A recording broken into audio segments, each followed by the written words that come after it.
कागज़ के फूलों से आज हजरत टीपू सुल्तान साहब का 217वां जन्म दिवस है। उनके इस जयंती के माध्यम से आपको मैं दो चीज़ें कहना चाहूँगा। सबसे पहले आपको एक उदाहरण देता हूँ मैं कि हिटलर का एक साथी था गोबेल्स नाम का। गोबेल्स क्या कहता था, एक झूठ बात 10 बार आप कहो तो वो झूठ सच हो जाता है। उसी तरह हजरत टीपू सुल्तान साहब के बारे में हुआ है।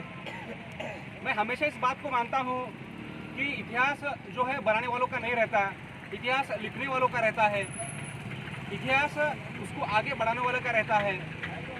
जिस हजरत टीपू सुल्तान साहब के बारे में पिछले 15 साल से लोगों ने प्रोपेगेंडा बनाकर जो समाज में प्रचार करने का काम किया, उसकी वजह से आज कहीं ना कहीं हमको सत्य इतिहास सामने लाने की ज़रूरत पड़ी है।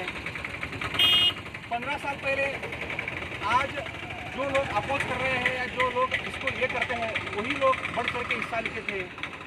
मैं दो बातों से आपको क्लियर कर देता हूँ कि हजरत टीपू सुल्तान साहब कैसे थे। सबसे पहली बात कि हजरत टीपू सुल्तान साहब किसी धर्म विशेष के खिलाफ नहीं थे। इसका मैं पहला उदाहरण देता हूँ।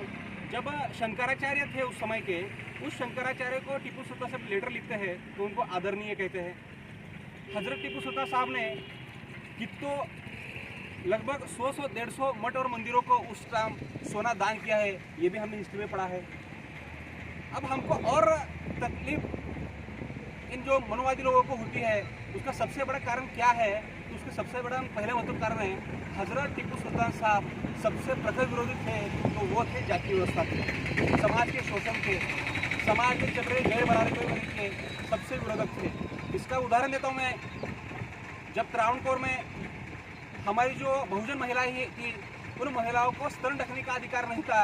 जब टीपू सुल्तान साहब ने सबसे पहले स्तन ढकने का उनका अधिकार दिया और उन्होंने टैक्स खत्म किया। इससे हम समझ सकते हैं कि टीपू सुल्तान साहब समतावाद के पाइक थे। दूसरी बात मैं आपको ये कहना चाहता हूँ कि हजरत टीपू सुल्तान साहब ने उस समय जो नायर लोग थे, उनके जो घोड़ी के पीछे हमारे जो अस्पष्ट लोग थे, वो घुमा करते थे, दौड़ा करते थे। ये प्रथा सबसे पहले अगर इसने बंद की तो टीपू सुल्तान साहब है। इससे आप समझ सकते हैं कि टीपू सुल्तान साहब का जो राज्य था, सामाजिक न्याय का रास्ता। टीपू सुल्तान साहब का जो राज्य था, सभी को लेकर चलने वाला रास्ता। टीपू सुल्तान का जो राज्य था, समाज के हर तबके का विकास करने वाला राज्य था। और टीपू सुल्तान से एकमेव शेर है जिस शेर ने अंग्रेजों को एक नहीं, दो बार, तीन बार इधर से उनको भगाने की कोशिश की थी। गिरीश कर्नाड साहब कहते हैं, गिरीश कर्नाड साहब जाते हुए ऐसे कहा कि अगर हजरत टीपू सुल्तान साहब अगर मुस्लिम ना पैदा होकर अगर हिंदू पैदा होते तो उनका छत्रपति शिवाजी महाराज जैसे उनकी आज कर्नाटक में उनका सम्मान होता।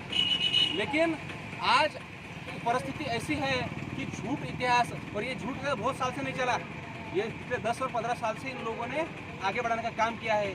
आज हम हजरत टीपू सुल्तान साहब का जो सही कार्य है, लोगों को बताकर, लोगों को समझाकर हमको इस आंदोलन में जोड़ने का काम करना चाहिए। तभी जाके ये ध्रुवीकरण करने की जो विचारधारा के लोग हैं, उनको हम कड़ा जवाब दे सकते हैं। आज कर्नाटक सरकार ने पिछले 2 साल से टीपू सुल्तान जयंती के बारे में जो इतना क्रिएट किया है, ये करने की ज़रूरत नहीं थी। अगर आज उन्होंने सही इतिहास पढ़ा होता तो मैं आप सभी लोगों को से रिक्वेस्ट करता हूँ, हजरत टीपू सुल्तान साहब का सही इतिहास लोगों के सामने आना चाहिए, उस पर चर्चा होनी चाहिए। तभी जाके हमको समझ में आएगा कि ये जो मैसूर का शेर था, ये सिर्फ मैसूर का शेर न होते हुए समस्त लोगों के दिल में राज करने वाला शेर था। और आज भी आप मैसूर क्षेत्र में जाओ, वहाँ पे हजरत टीपू सुल्तान साहब का कन्नड़ा में लोकगीत है। लोकगीत उसी आदमी का होता है जिस आदमी की जगह लोगों के दिल में होती है। जिस आदमी की जगह लोगों के दिल में नहीं होती है, उसके ऊपर कोई भी लोकगीत, वो भी कर्नाटक में कन्नड़ा भाषा में नहीं करता। ये कहते हुए मैं सभी को विनती करता हूँ कि आज की जयंती के माध्यम से आप सब लोगों को इतिहास का और एक बार पुनरावलोकन करना चाहिए, पढ़ना चाहिए और टीपू सुल्तान साहब के जो सही विचारधारा है लोगों का पहुंचाने का काम करना चाहिए। और हम भी करने के माध्यम से छोटा सा कार्य बसव कल्याण में मेरे भाई अरबाज और उनके जो साथी हैं, उन्होंने आज जो ये कार्यक्रम लगाया और मुझे एक छोटे से लॉकडाउन के तहत प्रोटोकॉल फॉलो करते हुए जो हमने ये थोड़े लोगों में ये काम किया है, अगले साल जब लॉकडाउन खुलेगा तब ये बड़े पैमाने पे हम बसव कल्याण में करके लोगों को सही इतिहास पहुँचाने का काम करेंगे। ये कहते हुए मैं मेरे दो शब्द समाप्त करता हूँ।